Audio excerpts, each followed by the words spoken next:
Hello, I'm James Stephen, technology journalist at UC Today.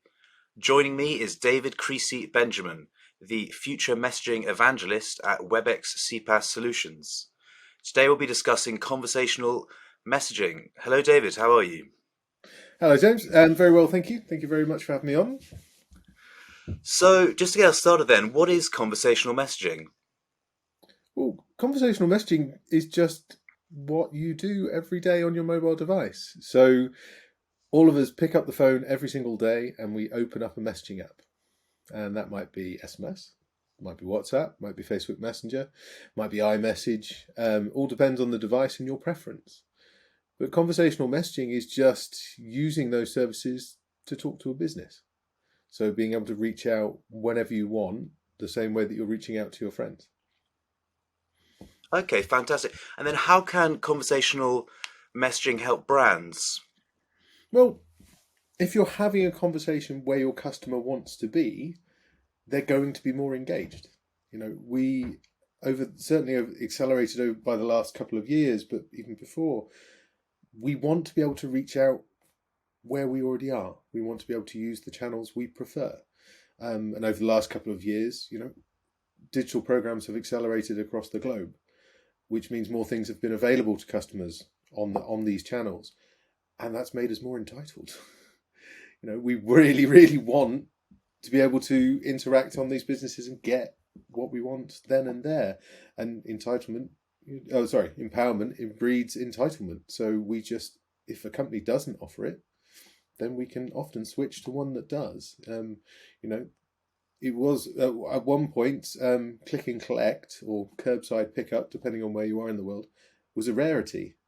Now it's going to be very difficult to find a bricks and mortar store that has an online presence without it, because the last couple of years if you didn't have it, you couldn't make any sales. So everybody's accelerated and got it, and we as consumers now expect it. And the exact same thing is happening with messaging.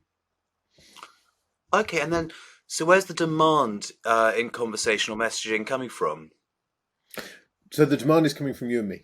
So it's coming from customers. It is genuinely the thing that people want to do. I mean, regularly. You can look at Gartner, look at Forrester, look at lots of the research that's coming out, and people don't want to talk to businesses on the phone, particularly millennials and Generation Z, or however you want to term them.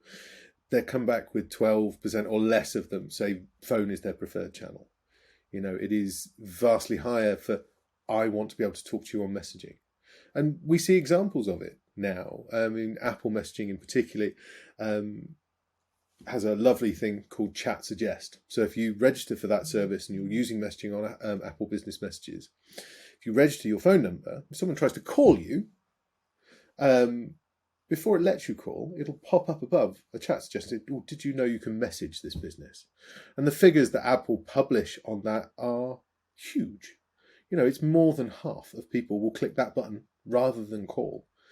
And depending on the industry you work in, call avoidance might be the thing you're after. Being able to handle a message chat, escalate to a person, do all that kind of automation, all the things that we as a business might want for a return on investment. It's driven by making sure the customer can find you at the right point. And the other channels have lots of discovery points. So, it is definitely coming from consumers. And when you put it in front of them and make it easy to access messaging, they choose it, and they choose it time and time again. Okay, and then which conversational messaging channels should CX-focused companies consider using? Okay, so here's the big question.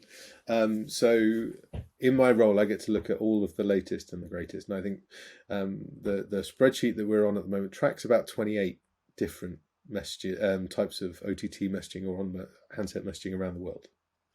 And they all have their place. They all have their countries where they work. There are some countries where one messaging app is entirely dominant. But if you're in the UK, for example, you'd have never heard of it. So what we tend to do is to look at the ones with the largest reach, the biggest impact, and probably the most usage, particularly in the areas that we have traditionally focused on. So the ones that we definitely would recommend are WhatsApp. WhatsApp outside of the USA has a huge footprint in most countries, particularly Latin America, particularly across Europe, Less so in Asia, but particularly if you're focused on those markets, you might be looking to 80-90% of the public have got it on their phone, and of course it's encrypted, it's rich, it lends itself to discovery. But of course, if you're outside of that, we might be looking at Apple Messages for Business. I've already mentioned, that is on all iOS devices. If it's on iOS 11 or above, you have iMessage, which means you also have Apple Messages for Business. It is designed, the way it's laid out, the functionality that it gives, it is keyed into the iOS infrastructure. Apple customers expect the best customer service. That is the best channel to get them on. But other than that, we go into sort of the Google-powered channels or the mobile operator-powered channels. So we look at RCS, massively rich channel. It's going to be the equivalent of iMessage for Android. So it's taking over from SMS on Android, and depending where you are in the world, you'll already have it. You may not even realize it. But that has probably the richest set of functionality of any messaging channel right now. Pulls out of Android in terms of calendar and location and all the kind of things that you can really enhance and enrich services. But it is rolling out. So, if you can only reach 30% of your customer base on it, say, then it's a blend of channels that we might recommend. The other one that's coming up strongly is Google Messages, Google Business Messages. It's a little bit different. It's not powered by the operators in country in partnership like RCS is. It is powered by the Google search engine. Sorry, Microsoft, nobody bings anything.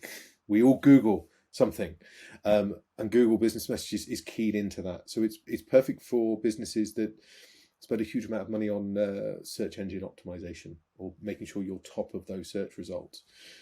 GBM will allow you to basically put a call to action of "you can talk to us now" at the top with that search result, which you've optimized and you spent years making sure you're the first one. So it's not just a link to a website for the customer to go and search. It's a talk to us about what you want. One button press. So that's starting to have a huge impact. It's also tied very closely into Google Maps. So, a company with lots of locations. Other than those, there are more. It would depend very much on your country. Viber is fantastic. Line is really strong. WeChat is superb. Telegram and Signal, we have less experience with, but they're coming up in certain areas, and they are huge. Very much then be where your customers are. If you're operating in Indonesia versus London, you're going to pick different options.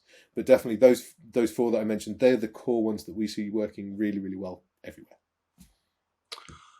Okay, so when it comes to conversational messaging, what can Webex CPaaS offer its customers that others can't? So the ability to make a conversation work has loads of different factors, and it's not just the channel. It's being able to say the right thing at the right moment and then being able to act on it. Now, if I'm talking to you, I'm a real person. I can answer. I can interpret what you're saying. I can go and check what we need, where we're going for dinner or whatever that happens to be, and I can answer you. What Webex CPaaS allows you to do is to do that in any situation for your business. So it is a true CPaaS platform, an enterprise CPaaS platform. Has all the connections in all of the channels that we've talked about.